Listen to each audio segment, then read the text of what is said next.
Okay, we are in Clovis, California. We just finished repairing water main here. The homeowner came out here and tracked this down, dug us a nice little slot there, exposed the pipe, and then of course hogged it out from side to side so we could get down there.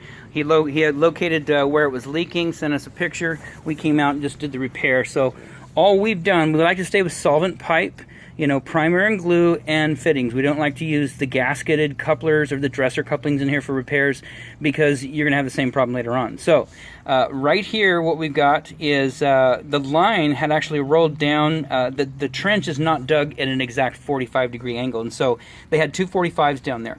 They just kind of rolled them to a certain degree, and you can see this line comes in, the other one straightens out over there and goes in that way. And so it just had two 45s. Well, the problem was, and typically this is what happens with these lines, when they get backfilled, the equipment operator comes in here, there's a big mound of dirt on the side of the ditch, and they shove it in the hole.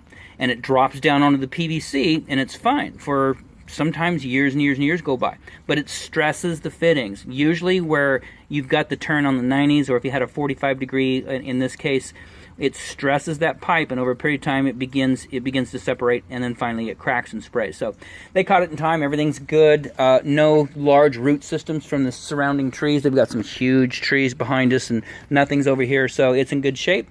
Outside of that, this installation is done.